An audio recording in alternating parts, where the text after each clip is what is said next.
e bem-vindos de volta ao nosso canal. Hoje, sem rodeios, vamos abordar um tópico incrível que tenho certeza de que vocês vão adorar. Vamos direto ao assunto e mergulhar de cabeça nessa discussão emocionante. Não esqueçam de deixar seus comentários e sugestões abaixo, e, é claro, de dar um like se estiverem gostando do conteúdo. Agora, sem mais delongas, vamos começar. Havia 108 menções distintas a entidades celestiais no antigo texto sagrado, o Antigo Testamento. Essas misteriosas figuras desempenhavam papéis significativos nas narrativas do livro do Gênesis, especialmente nas vidas de Abraão e Jacó. Mas quem eram realmente esses seres enigmáticos? Bem, eles eram os Ofanim. A palavra Ofanim tem suas raízes na antiga língua hebraica e, de forma literal, significa rodas. A forma singular da palavra é Ofa. Os versículos das Escrituras frequentemente mencionam rodas, e o termo Ofanim pode se referir a rodas convencionais de uma carroça ou carruagem. Uma visão profética intrigante revelou-se a um homem notável durante os turbulentos tempos de 597 a.C., quando Nabucodonosor conquistou Jerusalém e levou cerca de 10.000 cativos para a Babilônia. Esse visionário era Ezequiel, um sacerdote exilado que profetizava na cidade de Tel Abib, nas margens do rio Quebar. Ezequiel testemunhou uma visão que desafiava a descrição em palavras claras. Deus abriu os céus diante de seus olhos temporais, revelando algo que transcendia a compreensão humana. Essa visão inaugural, descrita em Ezequiel, capítulo 1, versículos de 1 a 4, ocorreu quando Ezequiel tinha 30 anos e estava nas margens do rio Quebar, na Babilônia. Lá, ele teve visões divinas, marcadas por um vento tempestuoso vindo do norte, uma nuvem flamejante e uma resplandecente figura central, semelhante a um metal brilhante de cor âmbar. Ezequiel, enfrentando o desafio de descrever o indescritível, usou comparações e metáforas para transmitir a grandiosidade de sua visão. Ele viu uma terrível nuvem de relâmpagos e fogo vindo do norte, na qual 4 entidades luminosas estavam envoltas, cada uma exibindo rostos humanos, leoninos, bovinos e aquilinos. Embora parecessem humanos em parte, eles eram claramente algo além da humanidade. Esses seres foram posteriormente identificados como querubins no capítulo 10. Além dos querubins, Ezequiel também testemunhou rodas em sua visão, comparando seu funcionamento a um giroscópio, permitindo movimento em qualquer direção sem girar. Essas rodas, descritas nos versículos 15 a 21 do capítulo 1, eram surpreendentemente altas e cheias de olhos em suas bordas. Elas moviam-se em perfeita sintonia com os querubins, seguindo o Espírito Divino. A visão de Ezequiel, assim, não apenas apresentou figuras celestiais impressionantes, mas também refletiu a onisciência de Deus, representada pelos inúmeros olhos nas rodas. Era uma evidência da capacidade de Deus de enxergar e compreender todas as coisas. Esse relato inaugural da visão de Ezequiel, que desafiava sua habilidade de descrever com exatidão, marcou o início de seu ministério como profeta. Deus o chamou para ser seu mensageiro e guardião dos exilados hebreus, e essa visão inicial foi apenas o prelúdio de uma série de visões profundas e misteriosas que ele compartilharia com o mundo. Ezequiel utilizou metáforas e analogias para transmitir a extraordinária experiência espiritual que havia vivido. A palavra de Deus esclarece de forma inequívoca a origem desta imponente criatura. Como nos relata João no capítulo 1, versículo 3, todas as coisas foram feitas por meio dele, e sem ele nada do que foi feito se fez. Não há exceções permitidas. Se algo foi criado, foi ele quem o fez.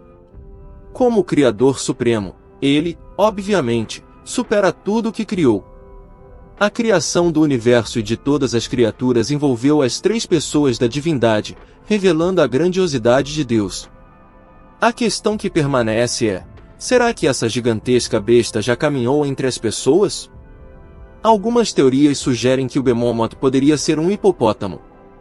Muitos acreditam que Deus estava se referindo ao que chamaríamos hoje de hipopótamo, uma das maiores e mais poderosas criaturas terrestres, especialmente conhecidas nos tempos bíblicos, sobretudo no Egito. onde os romanos reduziram sua população devido aos danos que causavam às culturas. No entanto, há quem defenda que o Behemoth poderia ser um elefante, considerando a raiz hebraica da palavra como uma besta de 4 patas. A descrição de Jó no capítulo 40 do Behemoth bebendo o rio Jordão com sua imensa boca é uma das bases para a teoria do hipopótamo, embora existam preocupações, pois, por exemplo, ele descreve uma cauda imensa, enquanto os elefantes possuem caudas curtas. No entanto, a figura do Behemoth é descrita como uma criatura de tamanho colossal que desafia a domesticação, evidenciando sua natureza incrivelmente imponente, que estava além da capacidade das pessoas de sua época, como se Jó enfatizasse a grandiosidade da criação divina. A história da Bíblia também nos apresenta o Leviatã, uma fera colossal de águas desconhecida. A palavra hebraica para Leviatã tem raízes que remetem à ideia de algo enrolado ou torcido, como uma serpente. Isaías 27:1 descreve o Leviatã como uma serpente fugitiva de grande poder, cuja vitória só poderia ser conquistada pelo Senhor com sua espada severa. A imensidão e a fúria do Leviatã fazem com que a grandiosidade e a arrogância humanas empalideçam em comparação. No Salmo 104, Deus é louvado como o criador do habitat do Leviatã, destacando o mar como seu domínio. Sua força e natureza selvagem eram amplamente reconhecidas. O Antigo Testamento contém diversas menções ao Leviatã, o descrevendo como uma criatura real que as pessoas temiam, embora raramente a tivessem visto com seus próprios olhos. A lição que Deus pretendia transmitir, não apenas a Jó, mas a todos nós, era a da humildade. Ele utilizou a criação dessas magníficas criaturas para reforçar o entendimento da pequenez humana diante de sua grandiosidade. A grandiosidade de Deus se refletiu na criação do Leviatã e no Behemoth, servindo como recordatório de que a humildade diante dele é a atitude apropriada. Jó 41 nos fornece detalhes sobre o Leviatã, descrevendo-o como uma criatura marinha. Deus enfatiza sua grandeza, força e crueldade, questionando se alguém poderia subjugá-lo. Essa criatura feroz era conhecida pelo tamanho massivo e sua reputação de invencibilidade. Em Jó, capítulo 3, versículo 8, Jó se refere à maldição dos marinheiros e pescadores ao Leviatã, destacando o temor e respeito que essa criatura inspirava. Assim como Jó amaldiçoou o dia de seu nascimento com intensa emoção, a figura do Leviatã é frequentemente interpretada como um monstro marinho, que em mitos aterrorizava marinheiros e pescadores. Entretanto, ao analisarmos o contexto de Jó 41, Deus não parece considerar o Leviatã como uma criatura mística, mas sim real e grandiosa. Existem opiniões divergentes sobre a descrição do Leviatã. Alguns especulam que poderia se tratar de um dinossauro antigo, semelhante a um dragão, que possivelmente sobreviveu até a época de Jó ou permaneceu na memória da humanidade, servindo como um exemplo que Deus utilizou para se referir. Por outro lado, há aqueles que acreditam que o Leviatã pode ser simplesmente um crocodilo poderoso, considerando a descrição de sua pele escamosa e seus dentes imponentes. No entanto, a descrição do Leviatã em Jó 41 parece transcender as características de um simples crocodilo. Em outras partes da Bíblia, como no Salmo 89:8-10, Deus é louvado por sua supremacia sobre Raabe, uma serpente associada a um mar, que ele derrotou para demonstrar seu poder. Esta serpente também é mencionada como um exemplo da grandeza divina, evidenciando que tudo pertence a Deus, e sua soberania se estende sobre todas as criaturas. A descrição detalhada do Leviatã inclui características que, para muitos, vão além da descrição de um crocodilo, como espirros que emitem luz, olhos brilhantes, uma boca exalando chamas e uma força irresistível.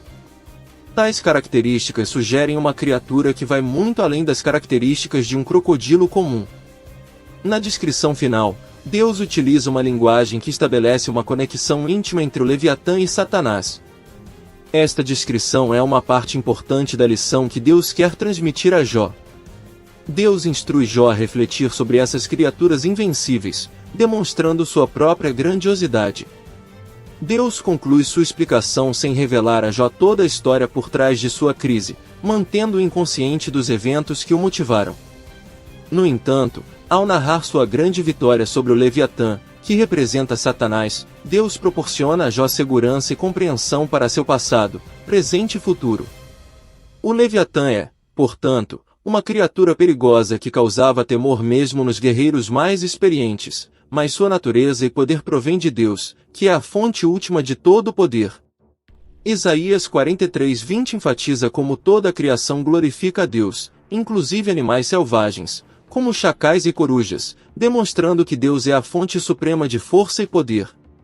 A lição que Deus transmitiu a Jó por meio do Bemomote e do Leviatã é a de que a grandiosidade divina está acima de todas as criaturas, e o poder é derivado de Deus, o Criador Supremo. Deus se comunica conosco por meio do mundo natural, revelando sua majestade e soberania. As origens dos anjos são notavelmente distintas das dos seres humanos. Eles foram criados em épocas diferentes e com propósitos diferentes. No entanto, as Escrituras sugerem que uma parcela dos anjos caídos, liderada por Satanás, cometeu um erro ao materializar-se e interagir com os seres humanos de uma maneira que não era apropriada para eles. Essa interação é retratada no livro de Gênesis, no capítulo 6, versículos 1 a 4. Ora, aconteceu quando a humanidade começou a se multiplicar sobre a face da terra e lhes nasceram filhas, que os filhos de Deus viram que as filhas da humanidade eram lindas e tomavam para si esposas, quem quisessem. Então o Senhor disse: Meu espírito não permanecerá para sempre com o homem porque ele também é carne. Contudo, seus dias serão 120 anos. Os Nefilim estavam na terra naqueles dias, e também depois, quando os filhos de Deus vieram para as filhas da humanidade e eles lhes deram filhos. Esses foram os homens poderosos que existiram na antiguidade, homens de renome. Esses versículos fazem referência a uma descendência não natural resultante da união entre os filhos de Deus e as filhas dos homens. Essa passagem, à primeira vista, não deixa claro o envolvimento angelical ou demoníaco. No entanto, uma passagem do livro de Jó, em Jó 38:4-7, nos fornece uma perspectiva mais esclarecedora, quando Deus relata seu poder na criação. Onde vocês estavam quando lancei os alicerces da terra? Diga-me, se você tiver compreensão, quem definiu suas medidas? Desde que você sabe. Ou quem estendeu sobre ele o cordel de medir? Em que bases foram afundadas? Ou quem lançou sua pedra fundamental quando as estrelas da manhã cantam juntas e todos os filhos de Deus gritam de alegria? Nesse contexto, as estrelas da manhã são melhor interpretadas como anjos. Dessa forma, podemos compreender que os filhos de Deus mencionados em Gênesis 6 também se referem a anjos. Isso implica que os Nefilim são descendentes resultantes da união entre seres espirituais, anjos, e seres humanos. Os Nefilim, mencionados em Gênesis capítulo 6 versículos 4, são figuras misteriosas, descritas como homens poderosos e homens de renome. O texto não oferece uma explicação detalhada sobre como os Nefilim surgiram, simplesmente afirma que estavam presentes na terra antes e depois do dilúvio.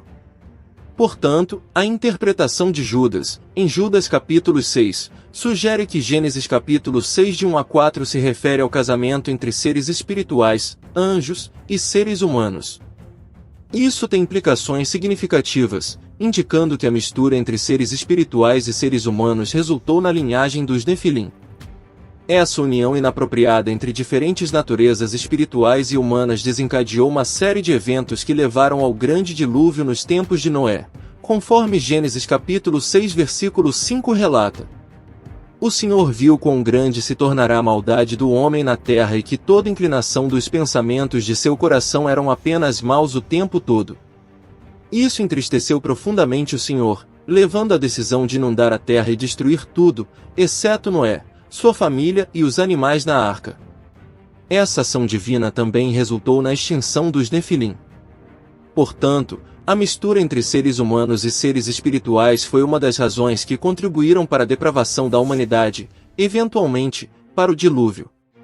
Ela desafiou a ordem estabelecida por Deus e trouxe consequências catastróficas. Gostaria de abordar a questão sobre a existência dos Nefilim após o dilúvio. Parece que os anjos caídos reincidiram em seus pecados após a inundação, mas é provável que tenha ocorrido de maneira muito menos abrangente do que antes do dilúvio. A evidência disso é observada no relato dos espiões israelitas que exploraram a terra de Canaã, conforme descrito em Números capítulo 13 versículo 33.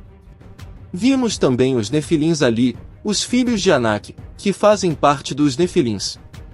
Éramos como gafanhotos aos nossos próprios olhos, e assim parecíamos a eles. Há também a possibilidade de que, após o dilúvio, os demônios tenham voltado a se relacionar com mulheres humanas, resultando em mais descendentes Nefilim. Pode ser que algumas características associadas aos Nefilim tenham sido transmitidas por meio da linhagem de uma das noras de Noé. Independentemente disso, os israelitas enfrentaram e derrotaram esses gigantes durante sua invasão de Canaã.